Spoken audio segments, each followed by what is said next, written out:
Itago niyo na lang ako sa pangalang Glenda. 26 anyos. Isang single parent na nangungupahan sa isang apartment sa gawing Quezon City. Madalas nilang sabihin na may itsura daw ako. Maliban kasi sa maputi ako, ay masasabi kong dalaga pa rin akong tingnan kahit may anak na. Matangos ang ilong ko at may 2 dimple sa pisngi na takaw pansin daw sa mga lalaki. Hindi naman sa pagmamayabang, pero marami pa ring nandiligaw sa akin sa kasalukuyan.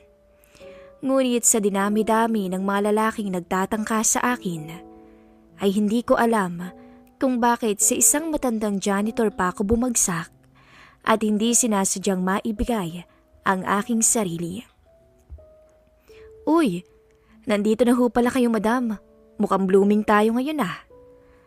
Agad kong nilingon ang pamilyar na boses sa aking likuran. Sabi na nga ba, at magpapapansin na naman ang janitor sa eskwelahan ng aking anak. Wala ka pa talagang magawa at inaabangan mo na naman ako. Doon ka sa faculty room, maraming magagandang teachers doon. Pagtataboy ko sa kanya, pero hindi ito nagpatinag sa akin. Kahit na maganda sila, mas maganda ka pa rin naman mami. Gustuhin ko mangumiti sa mga pinagsasasabi ni Manong Nardo, pero hindi ko magawa. Parang may sariling isip kasing naaasiwa ko sa itsura ng matanda. Nasa 40 mahigit na rin siguro ang edad nito. May katandaan na rin talaga itong tingnan. Moreno ang kutis at may mga puti na rin ang buhok. Kung sabihin ko kaya sa misis mo Manong ang mga pambobola mo ngayon, tsak sa labas ka na naman matutulog o baka nga sa kalsada pa. Hindi siya nakasagot sa akin ng mga oras na yun. Siguro ay natauhan ito dahil tama naman ang sinabi ko. Kahit minsan ay naiinis na ako sa matanda, ay tinuring ko pa rin naman tong kaibigan. Alam ko naman kasing pilyo lamang ito, pero mapagkakatiwalaan.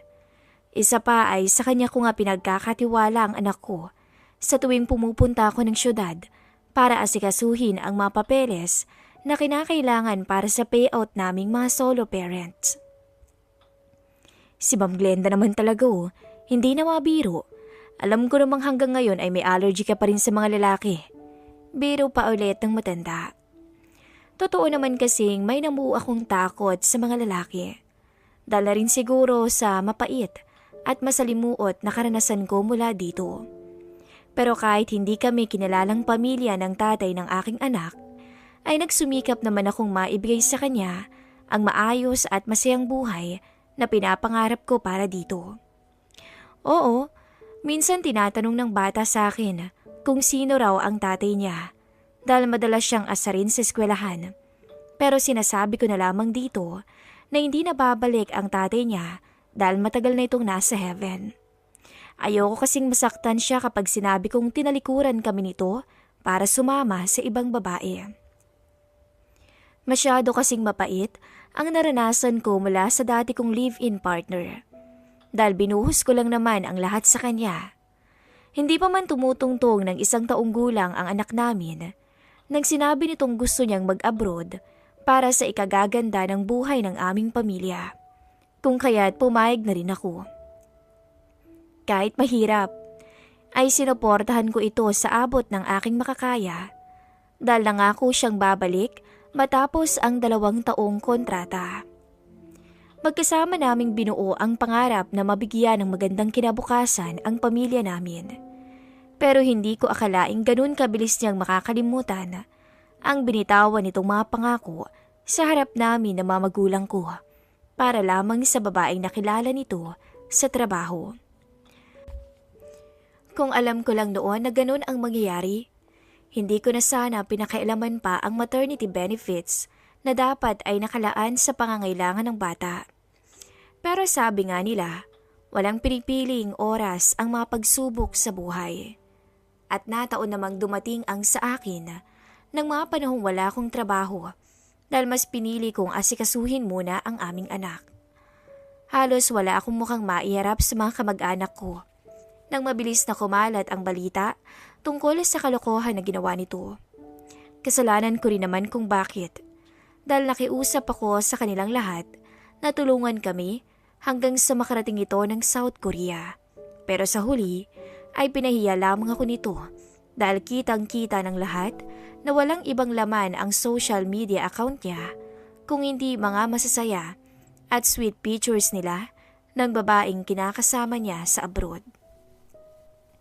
Hindi naging madali ang buhay namin ng anak ko. Hanggang sa mapagpasyahan kong mamuhay na lamang sa ibang lugar sa pagbabakas sakaling mailayo ko ang bata sa pangungutya ng mga taong nakakakilala sa amin.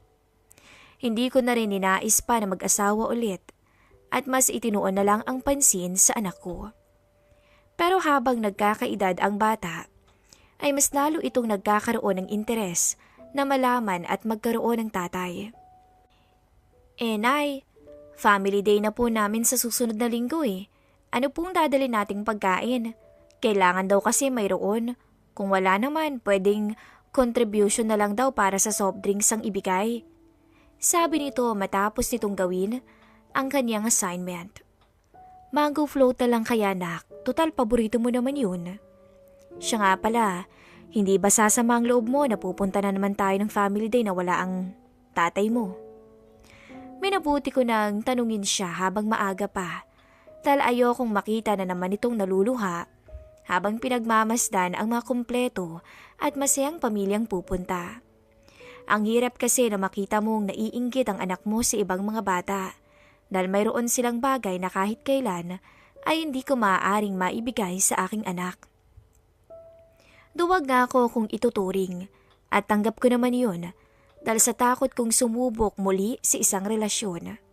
Mas mabuti pang tumanda akong mag-isa at ibuhos ko na lamang ang lahat sa anak ko. Ngumiti naman siya sa akin. Okay lang po, naiintindihan ko naman eh. Tsaka sabi naman ni Manong Nardo, pwede ko siyang tawaging tatay. Muntik na akong kilabutan sa sinabi ng bata. Literal akong kinalibutan o kinilabutan bigla. Hanggang dumating ang araw ng family day, na napapailing pa rin ako sa tuwing naaalala ko ang sinabi ng anak ko tungkol sa matanda. Parang bigla ko tuloy siyang inantay sa eskwelahan. Lumipas na ang ilang sandali ay wala akong nakita ni anino ng taong gusto kong makita.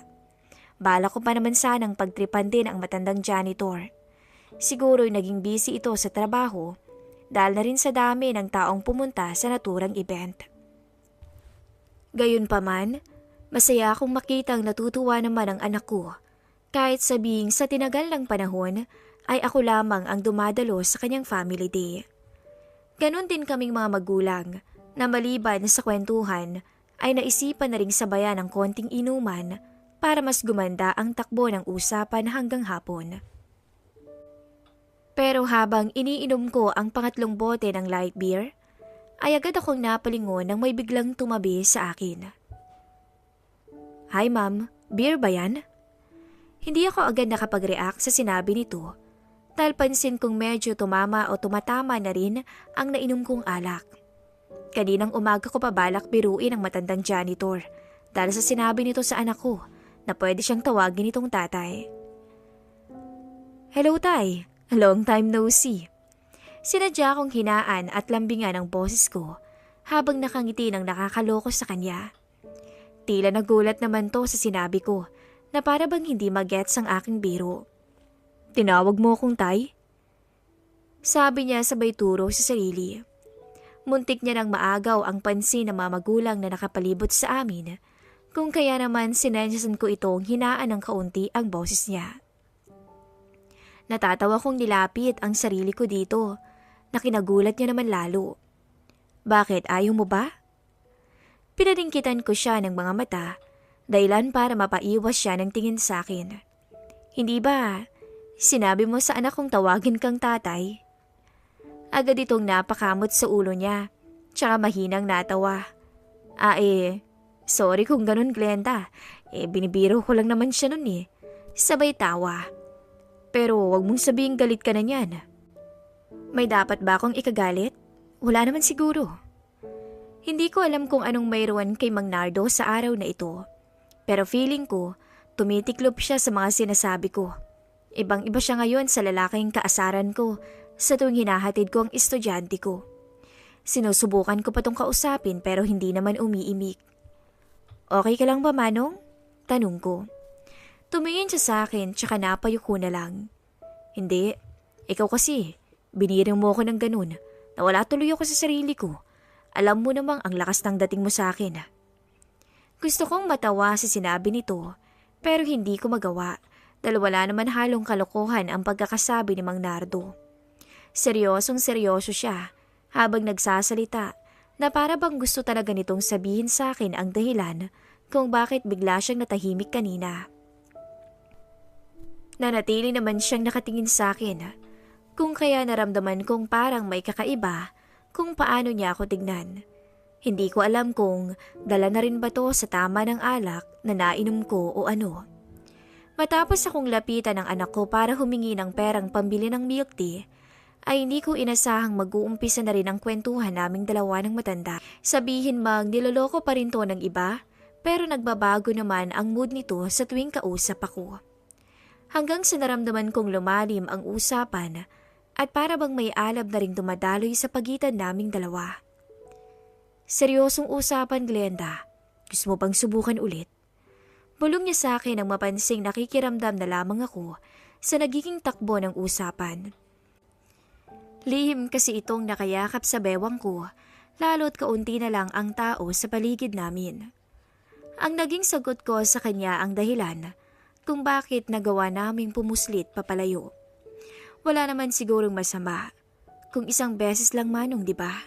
At walang ibang makakaalam. Nasabi ko na lang habang pansin ko ang malakas na tibok ng puso ko. Walang problema. Ako na yata yung pinakamaswerteng lalaki ngayon. Bulong pa niya. Kung ganoon, Mang Nardo, sulitin mo na ang pagkakataong to. Dahil hindi ka na makakaulit. Wika ko sabay pilyang ngiti dito. Sa puntong yun, naging mabilis ang pagpuslit namin sa mga taong nakapaligid sa amin. At kahit sa alanganing lugar, ay nagawa naming tugunan o mas okay kung sasabihing nagawang tugunan ng matanda ang pangangailangan ko bilang babae na matagal pinagkait sa akin ng panahon. Sa madilim at tagong sulok ay hindi mapantay ang saya ang naibigay sa akin ni Manong Nardo at aaminin kong ng mga oras na yun ay tila parang ayaw ko nang bumitaw sa pagkakayakap mula sa matandang minsan kong pinandirihan. Hindi ko akalaing magagawa kong patulan si Manong Nardo. Akalain mo yun? Sa dinami-dami ng nagtatangka sa aking manligaw, samantaandalang pala ako babagsak. Hindi pa rin ako makapaniwala, Glenda. Dating gang panaginip lang kita. Ngayon nagkatotoo na talaga. Napangiti na lamang ako sa sinabi niya at agad nang umalis. Nauna akong bumalik sa kanya sa takot na baka mayroon pa ring makapansin sa amin. Habang naglalakad naman ako papalayo sa kinaroroonan nito, ay pansin ko pa rin ang malakas na kabog ng puso ko. Pero kahit papaano, ay nagawa ko pa rin bumalik sa normal nang marating ang kinaroroonan ng aking anak kasama ang ibang mga pamilyang dumalo sa family day. Habang naghihintay ang pagtatapos o habang hinihintay ko ang pagtatapos ng event, narinig ko pang kinakantsawa ng mga nanay si Mang Nardo na tinakasan daw nito ang asawa ngayong gabi para makipag-inuman lamang sa aming lahat.